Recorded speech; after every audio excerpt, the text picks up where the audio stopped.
We want to share a couple of examples of when we received feedback that had a massive or a major effect on us. And the point here really is that our growth and development as leaders hinges to a large degree on how much we're actively, intentionally seeking feedback. So, Jared, you start us off. An example of when you received some feedback that had a major impact on you. Yeah, I got some feedback not long ago.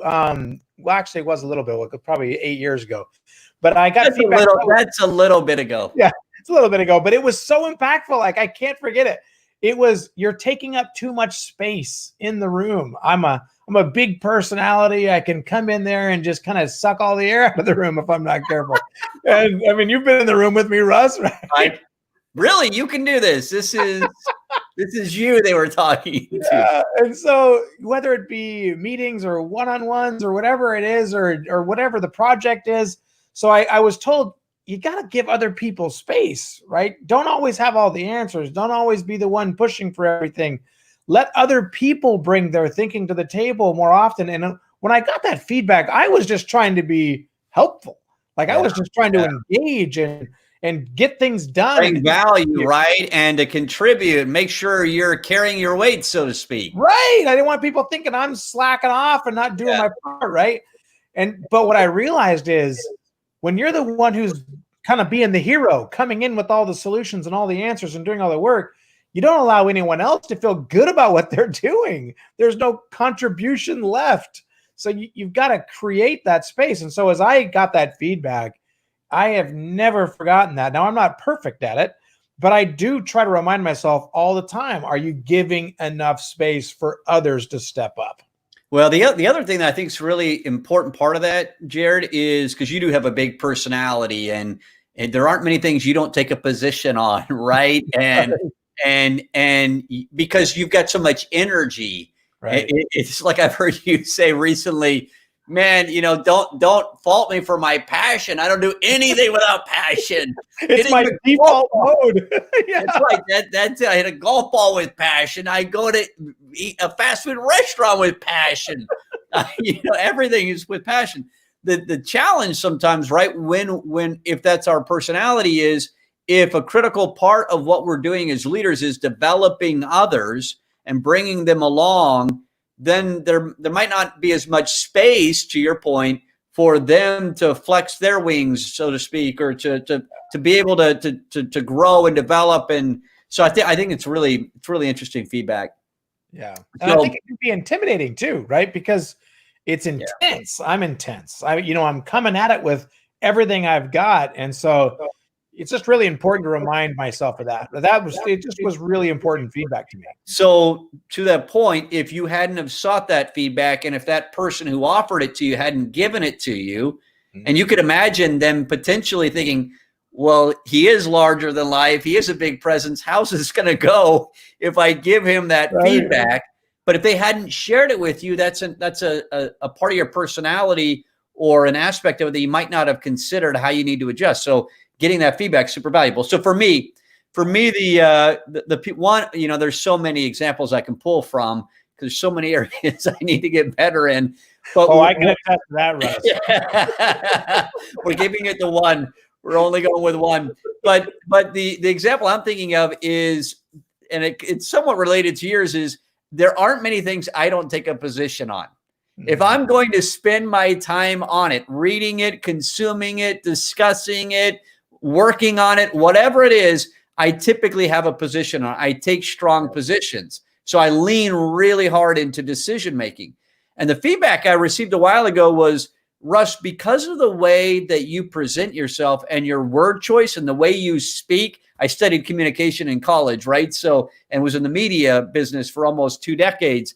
And so speaking effectively, I don't always do it, but I work hard at it. So my word choice, I pick verbs and words that are strong. It's just how I am. So the feedback was, Russ, those statements are so strong that sometimes it leaves people going, oh, Russ is immovable.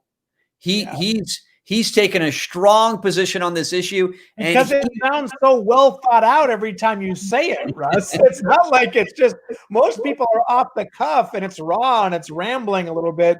When you do it, you use 6 words instead of 20. They make your point, which makes it sound so like thought through and refined that it sounds like, wow, that he's really there on that already. So yeah, keep going. Yeah, it's so good. No, I'm just kidding. But you work so hard to get that skill, right? So it just comes spilling out of you. Well, we've all got our strengths and our weaknesses, right? This is one for me. So here was the feedback, Russ. When you come into the meeting and you start speaking like that, others are left wondering, do I challenge him on this? Because it sounds like he's thought this through. He's got a strong position. I don't want to challenge it. I'm worried how this might leave me feeling or being viewed by others. And so the feedback was so helpful for me. And in fact, that wasn't the extent of it. That it went on to, you might consider softening your statements or putting disclaimers on them. So here's how I do it. So you guys, on this issue, here's how I feel. Now, I might be wrong. And I'm totally movable on that. I say that 50 times a day. You do.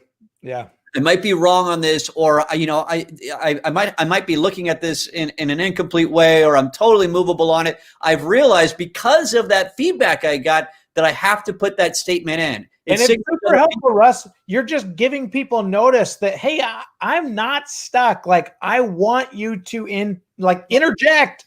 Challenge me on it. Challenge me. Help me see something I'm not seeing. So that's critical to my leadership style, my communication style, because otherwise people go, oh, crap. you don't want to push them on that. And so it's interesting. You guys, we just wanted to share a couple of examples of valuable feedback, things that people shared with us that have really impacted us. And the point being, that if we're not actively seeking feedback and creating an environment where people feel comfortable saying those sorts of things to us, then perhaps our growth curve has flattened. Totally. You will not get better without feedback. I love pointing out to people, have you noticed that all these major change initiatives that you've ever gone into at any time in your career, there's some element of feedback involved. They ask you to do feedback or feedback exchanges or feedback councils, whatever it is. There's a reason why. Everyone's not just conspiring against you to make you uncomfortable by getting more feedback. It's actually the change agent in change processes. It's the feedback mechanism that creates movement. So you got to do it if you want to get better. No question about it. Feedback's a gift. And if you think about, I was watching the golf event last week. Was it last weekend with Tiger and Phil and Manning and Brady? Yep. And I'm sitting there watching, all of them are really actually amazing golfers, even the quarterbacks, they hit some incredible shots. And I'm thinking about how much coaching they've gotten. I mean, just down to the minor detail and how much money they spend on those coaches. Yep. And so part of, I for the last few years, I've thought the people I choose to surround myself with, to work with, to be on that team, the quality of that talent really is the quality of the coaches I've quote unquote hired. Yeah. If I take advantage of them, right? So it's interesting how you perceive the people around you. Totally agree. And by the way, people are going to give you the coaching that they think you want. So if you create the environment that you're interested in it and you want it, you've got some amazingly talented people that you work with that are totally willing to share and give you the things you need to get at their level or even beyond. You're just tapping into it. That's the key. Absolutely. All right. Feedback, seek it. It's a gift, and it helps us make sure that our growth curve is not flattened, that it's continuing to move up. Have a great one, everyone.